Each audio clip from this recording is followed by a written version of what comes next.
മൂന്നാം മോദി സർക്കാർ ഒന്നാം വർഷം പൂർത്തിയാവുകയാണ് ഇന്ന്. ഈ ഒരു വർഷം പൂർത്തിയാകുമ്പോൾ എന്താണ് രാജ്യം കണ്ടത്?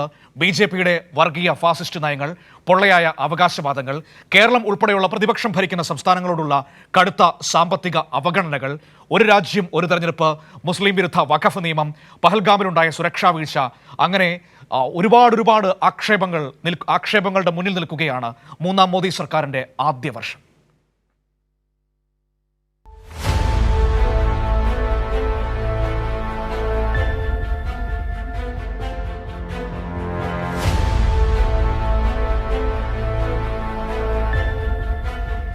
JDU, TDP സഖ്യകക്ഷികളുടെ പിന്തുണയിലെത്തിയ കൂട്ടുകക്ഷി സർക്കാരിന്റെ ഒന്നാം വാർഷികം കൊട്ടിഘോഷിക്കുന്ന മോദിക്കും ബി.ജെ.പിക്കും പെഹൽഗാമിൽ പൊലിഞ്ഞ 26 ജീവനുകളിൽ മറുപടിയില്ല.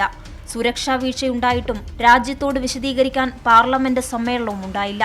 ജമ്മു കാശ്മീരിന്റെ പ്രത്യേക പദവി റദ്ദാക്കിയതോടെ സമാധാനം പുനഃസ്ഥാപിക്കാനായെന്ന കേന്ദ്ര ആഭ്യന്തരമന്ത്രി അമിത്ഷായുടെ അവകാശവാദവും ഇതോടെ പൊളിഞ്ഞു. ഭീകരതയ്ക്കെതിരായ ഓപ്പറേഷൻ സിന്ദൂർ നടപടി രാജ്യത്തോട് വിശദീകരിച്ച സോഫിയ ഖുറേഷി എന്ന സൈനിക ഉദ്യോഗസ്ഥയെ ബി.ജെ.പിയുടെ മന്ത്രി ഭീകരരുടെ സഹോദരിയെന്ന മുദ്രകുത്തി. വിദേശകാര്യ സെക്രട്ടറി വിക്രം മിശ്രയും കൊല്ലപ്പെട്ട നേവി ഉദ്യോഗസ്ഥന്റെ ഭാര്യ ഹിമാൻഷിയും നേരിട്ട വർഗീയ ആക്ഷേപങ്ങൾക്ക് നേതൃത്വം നൽകിയത് സംഘപരിവാർ ഹാൻഡിലുകൾ. ഒടുവിൽ ട്രംപിന്റെ വെടിനിർത്തൽ അവകാശവാദത്തിലും മോദി സർക്കാർ മൗനം പാലിച്ചു. ഇന്ത്യൻ പൗരന്മാരെ കൈകാലുകൾ ബന്ധിച്ച് നാടുകടത്തിയ ട്രംപിന്റെ മനുഷ്യവിരുദ്ധ നടപടിയിലും മോദി സ്തുതിപാഠകനായി. രാജ്യത്തെ ന്യൂനപക്ഷങ്ങളുടെ ഭരണഘടനാപരമായ അവകാശങ്ങൾ അട്ടിമറിക്കാൻ വഖഫ് നിയമം പാസാക്കി രാജ്യത്തിന്റെ മതനിരപേക്ഷതയുടെ വാതിൽ ബി.ജെ.പി കൊട്ടിയടച്ചു. ഒരു രാജ്യം ഒരു തെരഞ്ഞെടുപ്പെന്ന സംഘപരിവാറിന്റെ സങ്കുചിത രാഷ്ട്രീയ അജണ്ടയിലൂടെ രാജ്യത്തിന്റെ ജനാധിപത്യത്തിനും ഫെഡറലിസത്തിനും തുരങ്കം വെച്ചു. ജാതി സെൻസസിൽ ശക്തമായി എതിർത്തിരുന്ന ബി.ജെ.പിയും നരേന്ദ്രമോദിയും പൊടുന്നനെ മലക്കം മറിഞ്ഞതിനു പിന്നിൽ ബീഹാർ തെരഞ്ഞെടുപ്പെന്ന രാഷ്ട്രീയ ലക്ഷ്യമാണെന്നും വിമർശനങ്ങൾ ശക്തമായി. കേന്ദ്ര സർക്കാരിന്റെ ആദ്യ ബജറ്റിൽ സഖ്യകക്ഷികൾ ഭരിക്കുന്ന സംസ്ഥാനങ്ങൾക്ക് വാരിക്കോരി പദ്ധതികൾ പ്രഖ്യാപിച്ചപ്പോൾ കേരളത്തെ പരാമർശിക്കാതിരിക്കാൻ കേന്ദ്ര സർക്കാർ കാണിച്ച ജാഗ്രതയും ജനം തിരിച്ചറിഞ്ഞു. മുണ്ടക്കൈ ചൂരൽമല ദുരന്തത്തിനു പിന്നാലെ പ്രധാനമന്ത്രി നരേന്ദ്രമോദിയുടെ സന്ദർശനത്തിന്റെ സുരക്ഷാ ചെലവും ദുരന്തമനുഭവിക്കുന്ന ജനത ഏറ്റെടുക്കേണ്ടി വന്നു. ഇതിനെതിരായി പ്രതിപക്ഷ ശബ്ദം പാർലമെന്റിൽ മുഴങ്ങിക്കേട്ടതും ബി.ജെ.പിയെ അസ്വസ്ഥരാക്കി. Sir, not even a single pie. The Prime Minister came to Kerala and took the child on his lap and made the child to stroke his beard. Now we have to pay for the arrangements we made for his visit to Wayanad. Not a single pie. Are we not part of this country, sir? Are we not part of this country?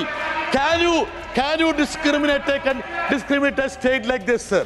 2018 കേരളത്തിലുണ്ടായ മഹാപ്രളയത്തിൽ വിദേശ സഹായത്തിന് അനുമതി നിഷേധിച്ച കേന്ദ്ര സർക്കാർ മഹാരാഷ്ട്രയ്ക്ക് അനുമതി നൽകിയതും ചോദ്യം ചെയ്യപ്പെട്ടു. കേന്ദ്ര ഏജൻസികളുടെ പ്രതിപക്ഷ വേട്ടയാടലുകളിൽ സുപ്രീം കോടതിയുടെ രൂക്ഷ വിമർശനവും സർക്കാരിന് തിരിച്ചടിയായി.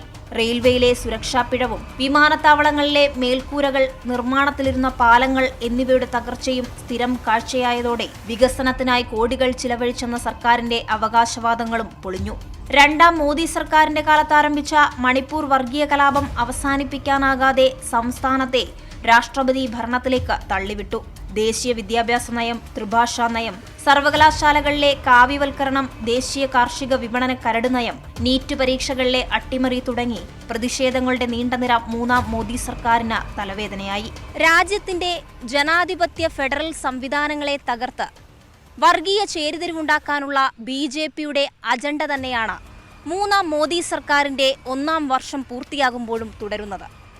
ഇതിനെ പ്രതിരോധിക്കാൻ മൃദു ഹിന്ദുത്വ നിലപാട് സ്വീകരിക്കുന്ന കോൺഗ്രസ് പാർട്ടിക്ക് കഴിയാത്തതും രാജ്യം ചർച്ച ചെയ്യുന്നു.